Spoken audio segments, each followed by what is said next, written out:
I now give the floor to the distinguished representative of Pakistan.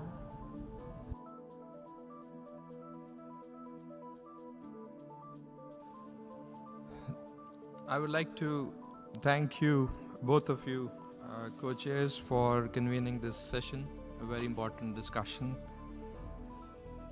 At the outset, I would like to align my delegation with the statement delivered by the distinguished permanent representative of Italy on behalf of the Uniting for Consensus group.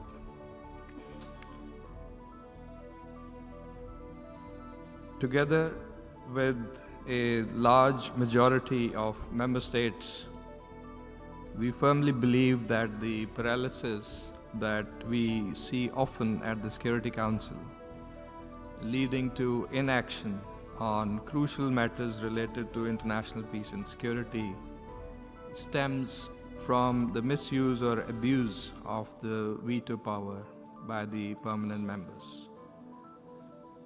This point of view is widely shared even outside the UN, in the think tanks, academia, media, and civil society. And there is an overwhelming sentiment against the veto and how actually this privilege is anachronistic today along with the permanent membership.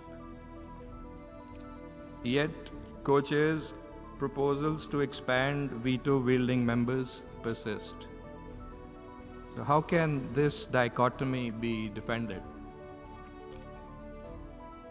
We believe that the problem cannot be the solution. Pakistan's policy position remains clear and consistent. The veto should either be abolished or, at a minimum, its use by the current permanent members severely restricted. Any expansion of the veto or addition of new individual permanent members is firmly opposed by us, as more vetoes would only aggravate the problem that we are facing. And this is a position of principle. However, we also realize that the power of veto remains a reality of the Charter, and the P5 are largely united in preserving this privilege and would resist any dilution. Pakistan therefore supports efforts to enhance accountability and transparency in the use of the veto, including existing mechanisms enabling the General Assembly to review and debate its use. We believe that such initiatives are designed to reinvigorate the charter functions of the General Assembly and not impinge upon the IGN's consideration of Security Council reform. Colleagues, the recent pattern of veto use in the Security Council merits a reality check. Notwithstanding the veto initiative, the frequency of vetoes has risen. This trend reinforces the need to explore measures that can increase the political cost of the veto within and outside the Council. Moreover, we all know that veto is primarily the power to block decisions of the Council, and we need to address and balance this blocking power through more democratic means. In our view, the most realistic way to raise the political cost of veto and to counterbalance its blocking power is not by creating new vetoes, but by increasing the number of elected members of the Security Council. Increased number of elected members will tilt the balance away from the permanent members. We can agree this is the reality, not the counterintuitive claim by some, primarily the aspirants, that increasing the number of elected members will not lead to a rebalancing of the Council. Accordingly, co-chairs, in a reformed Council with more elected members, the burden of vetoing a resolution will increase markedly, as it would be countering the wishes and positions of an even higher number of members with affirmative votes in favor of a resolution. Keeping the current ratio, 16 affirmative votes would be required in a council of, say, 26. We can agree on a higher ratio, say 17 or 18 affirmative votes that would be required. And this is how the veto's blocking power can be balanced, not through another undemocratic veto, but through the collective weight of non-permanent members. When a permanent member blocks action that was backed by a broad majority, the veto becomes more isolated and harder to justify, increasing accountability and its reputational cost. Co-chairs, the power of veto also empowers the permanent members to influence the outcome of council's decisions once they are aligned on a certain issue. So they only need to persuade 4 other members to get a resolution adopted.